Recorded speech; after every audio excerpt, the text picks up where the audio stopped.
در سر میراب و منبر چیخ میزنن، لکن همیشه دستشان به طرف است. شما اصلاح شوین، شما نماز بخوانید. این قسم بگو خودم باید اصلاح شم، ما باید توبه بکنم، ما باید از الله بترسم، ما باید مخالفت امر الله را میکنم.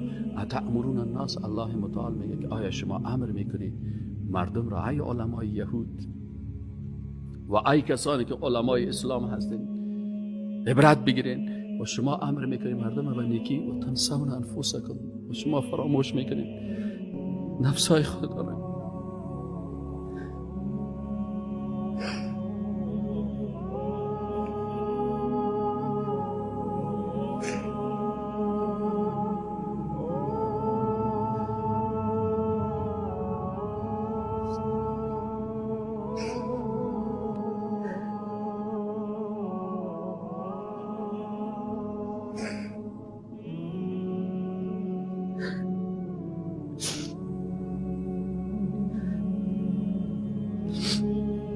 اتأمرون الناس، این استفهام توبیخی هست که شما امر میکنید مردم بالبری به نیکی و تنسون و فراموش میکنید انفسکم، نفسهایتان را، و انتم و در حالی که شما تتلون الکتاب، میخوانید کتاب های آسمان.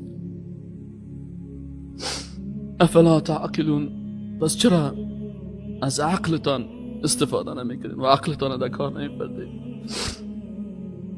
واستعینوا بالصبر والصلاة، استعانت بگیرین به چی؟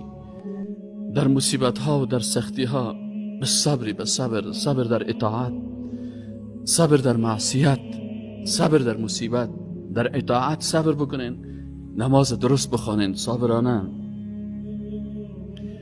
صبر در معصیت، وقتی که گناه در مقابلت آمد از عظمت الله خوف بکنین، بترسین، مثل که یوسف علیه السلام وقتی که در مقابل یک زن پولدار و پیسه‌دار در قصر با تمام امکانات وقتی که آماده میشه فرار میکنه از گناه، و وقتی که برتان مشکل میه، سختی میه، رجوع بکنید به نماز، به طرف الله رجوع بکنید، به بارگاه الله سجده بکنید، به مخلوق مراجعه نکنید. رسول الله صلی الله علیه و آله وقتی که در کدام مشکل روبرو میشد فوراً نماز میخوان، استعانت میخواست با صبر و با نماز.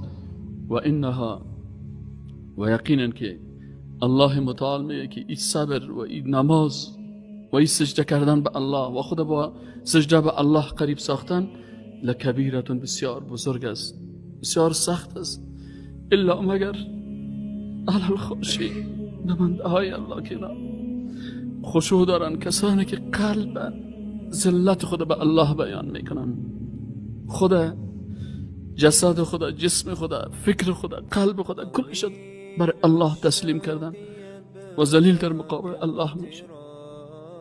الذین، و کسایی که یظنون، ظن در باب عقیده به معنای یقین است.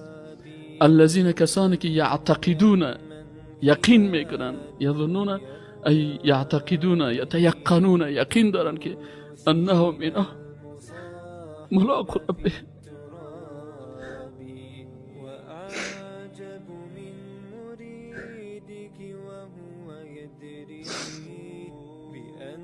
با پروردگار خود ملاقات میکنن، و انهم، و یقینا که ایشان الیه، به طرف الله رجوع کننده هستن، راجعو للحساب و کتاب.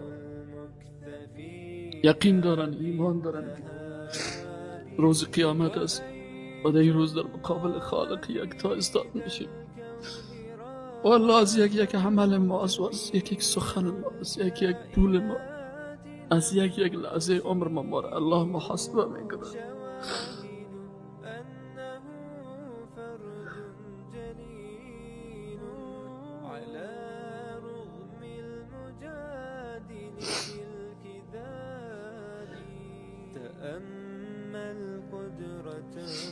یا بنی اسرائیل، ای اولاد بنده های الله، اذکر، یاد کنید نعمتهای مرا، التي، اون نعمتهایی که انعمت علیکم، انعام کردم بالای شما، و انی فضلتکم، الله متعال بر از اینا فضیلت داده بود علی العالمین، به اون مخلوقاتی که در عصرشان بودن.